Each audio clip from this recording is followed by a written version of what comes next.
आणि हा सेट माझ्याकडनं काम करून घेतो. मी ह्याच्या आधी पण हे म्हटलंय की इथले वाईब्सच असे काहीतरी आहेत की इथे आल्यावर दमायला होत नाही. आणि शैलाताई, ऐश्वर्याताई जी यमुना करते, इव्हन आमच्या काकू काका, हे सगळे मला खूप, आणि त्याचा लुक करायला कालीचा आम्हाला जवळपास 2 तास लागले. नमस्कार, मी सीमा कांबळे, टेलीचक्कर रिजनलमध्ये मी तुमचं स्वागत करते. आणि आज आपण आलो आहोत सखा माझा पांडुरंग या मालिकेच्या सेटवर आणि आपल्यासोबत आहे सखू. चला तर मग तिच्यासोबत आपण वेळ न घालवता गप्पाटप्पानं सुरुवात करूया. सर्वप्रथम तर मालिका तू नव्याने जोडली गेली आहेस मालिकेमध्ये, तरी पण तुझा आतापर्यंतचा प्रवास कसा होता? त्या प्रवासाबद्दल बोलीन तेवढं कमी आहे, कारण ही सिरियल जॉईन करून मला जवळपास 2 महिने होत आलेत. त्यामुळे म्हणावं तेवढी नवीन मी आता नाहीये. पण इथला माहोल, इथली लोक, हा सेट, हे सगळंच एवढं छान आहे की कोणालाही इथे आल्यावर सिंक इन व्हायची गरज नाही लागत. इथली माणसं एवढी छान आहेत, मला समजून घेतात, आणि हा सेट माझ्याकडनं काम करून घेतो. मी ह्याच्या आधी पण हे म्हटलंय की इथले वाईब्सच असे काहीतरी आहेत की इथे आल्यावर दमायला होत नाही. इथे केलेले सगळे सीन छान होतात. इथे काम करायची एक ऊर्जा मिळते. त्यामुळे हा सेट, ही माणसं, ही टीम आपल्याकडनं काम करून घेते. त्यामुळे खूपच कमाल एक्सपिरियन्स. खूपच छान. आणि मालिकेचे 500 भाग पूर्ण झालेत, तर त्याचा आनंद कशा व्यक्त करशील? काय तुझ्या भावना आहेत? काय करू आणि काय नको असं होतंय मला. एकतर खूप मेहनत असते. 500 एपिसोड्स पर्यंत येणं ही काय साधी गोष्ट नाहीये.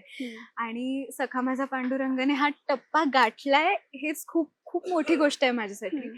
त्यामुळे अजून पुढे खूप छान काम करत राहीन, हेच माझ्याकडनं या टप्प्यासाठी मी देईन की ह्या पुढे अजून खूप आमचे 5000 एपिसोड्स हो, अशी मी आशा व्यक्त करीन. तर आता दिगू आणि माणिकचं लग्न झालंय, तुझी सवत आलीये तुझ्या आयुष्यामध्ये, तर त्याबद्दल काय सांगशील तू? सवत आली आहे, पण आता ती का आली आहे, किती दिवस आली आहे, पुढे काय होणार आहे, ह्याची उत्सुकता जेवढी ऑडियन्सला आणि तुम्हाला आहे तेवढीच मला सुद्धा आहे. आणि खरं सांगायचं तर माणिकचं जे काम करते प्रियांका, सो आम्हाला सेटवर ना दोघींना चिडवतात, कारण ऑन स्क्रीन जितक्या आम्ही भांडतो, ऑफ स्क्रीन आम्ही तितक्याच घट्ट मैत्रिणी आहोत. त्यामुळे सवत माझी लाडकी असं आमचं स्लोगन केलंय सेटवर. सो ती आलीये, त्यामुळे एक टेन्शन पण आहे ऍज सखू. आणि प्रियंका आता जास्त दिवस माझ्या बरोबर असते म्हणून सान्वी म्हणून मी खूप खुश आहे. म्हणजे दोन्ही पण. आणि आता तुझे ऍक्टर्स आहेत दिगू, त्यांच्यासोबत तुझं कसं बॉन्डिंग आहे? सगळ्यांबरोबर खूप मस्त बॉन्डिंग आहे. दिगू आणि माणिक बरोबर खूप छान फ्रेंडशिप आहे. आमची तिघांची समहाव खूप छान गट्टी जमली आहे. शंभू असतो सेटवर, त्यामुळे अखंड असं हॅपी असतं. तू आता सेटवर आली असशील तर तुला जाणवेल, शंभू खेळत असतो, शंभूची मस्ती चाललेली असते. त्यामुळे एक चाइल्ड ऍक्टर असल्याने सेटवर एक वेगळा माहोल पण आहे. आणि शैलाताई, ऐश्वर्याताई जी यमुना करते, इव्हन आमच्या काकू काका, हे सगळे मला खूप खूप सिनियर आहेत. त्यामुळे मी त्यांच्याकडनं जेवढं शिकेन तेवढं कमी आहे. सो त्यांच्याबरोबर माझा तो बॉन्ड आहे. सो ओव्हरऑल सेटवरती सगळ्यांबरोबर खूप मजा येते काम करायला, त्यामुळे छान वाटतंय. तर प्रेक्षकांकडून अशी एखादी कमेंट्स आली आहे का की तुझ्या खूपच जवळची आहे आणि तुला खूपच एकदम ग्रेसफुल वाटलं होतं कमेंट वाचून? प्रेक्षकांकडनं येणाऱ्या सगळ्याच कमेंट्स वाचून मला खूप ग्रेटफुल आणि खूप थँकफुल वाटतं की आमच्या मालिकेवर एवढं प्रेम करतायत. मागेच आम्ही पुण्याला गेलेलो एका शूटसाठी. आपण सनवर बघितलं असेल 16 सख्यांचं, तेव्हा एवढे वारकरी आमच्याकडे आले, एवढे वारकरी आमच्याशी बोलले.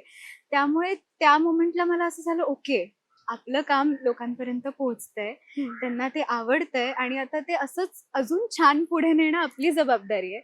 त्यामुळे प्रत्येक कमेंट जी मी वाचते किंवा बघते किंवा कोणाशी बोलते, त्यांनी मला एक वेगळं इन्स्पिरेशन मिळतं to move forward and do even better. सगळ्याच कमेंट्स खूप जवळच्या आहेत. तर आता मालिकेच्या अपकमिंग ट्रॅक मध्ये तुझं एक वेगळंच रूप प्रेक्षकांना पाहायला मिळालं, एक रौद्र अवतार. तर त्यामागची काय, म्हणजे तू काय मेहनत घेतली होतीस त्या म्हणजे अवतार करण्यासाठी, किंवा ते एक वेगळं कॅरेक्टर प्ले करण्यासाठी काय मेहनत होती? कालीचं म्हणतेस ना? हा. सो कालीचं जेव्हा मला कळलं होतं की आलेलं की आपल्याला असं असं करायचंय, तेव्हा आधी मी खूप एक्साइट झाले. मग थोडं शांत झाले. मग मला कळलं की मला डान्स करायचा आहे. मग मी अजून खुश झाले, कारण मुळात मी कथक डान्सर आहे, मी डान्स शिकलेली आहे. त्यामुळे मग मला असं झालं की ठीक आहे, जी गोष्ट आता मी करू शकत नाहीये ती शूटच्या निमित्ताने मला करायला मिळणार आहे. या गोष्टीचा आनंद झाला आणि आमच्या सगळ्या टीमने ते खूप छान घडवून आणलं. माझ्या गुरु होत्या माझ्याबरोबर सेटवर जेव्हा मी हा सिक्वेन्स शूट करत होते, जी खूप मोठी गोष्ट आहे माझ्यासाठी. आणि त्याचा लुक करायला कालीचा आम्हाला जवळपास 2 तास लागले. मी 1.5 तास मेकअप करत बसले होते. पुढे 2 म्हणजे ओव्हरऑल 2 हो. अवर्स त्या लुक मध्ये जायला. पण सगळ्यांनी एवढं छान सांभाळून घेतलं ना की मला काहीच वाटलं नाही. So, खूप मजा आली. आणि जाता जाता आमच्या प्रेक्षकांना काय सांगशील तू? मी नेहमी म्हणते त्याप्रमाणे सखा माझा पांडुरंग ही मालिका बघत राहा. अजून पुढे खूप छान छान गोष्टी तुम्हाला बघायला मिळणार आहेत. आमच्या मालिकेवर असंच प्रेम करत राहा आणि तुमचं प्रेम आमच्यापर्यंत नक्की पोहोचवा. आपल्याकडे खूप सगळे प्लॅटफॉर्म्स अवेलेबल आहेत, ह्यांच्यापर्यंत पोहोचवा, ते आम्हाला सांगतील. त्यामुळे तुमचं प्रेम असंच राहू द्या आणि सखा माझा पांडुरंग बघत राहा. थँक्यू. थँक्यू. नमस्कार, मी सान्वी जांभेकर म्हणजेच सखा माझा पांडुरंग मधली तुमची लाडकी सखू आणि तुम्ही मला बघताय टेलिचक्कर रिजनलवर.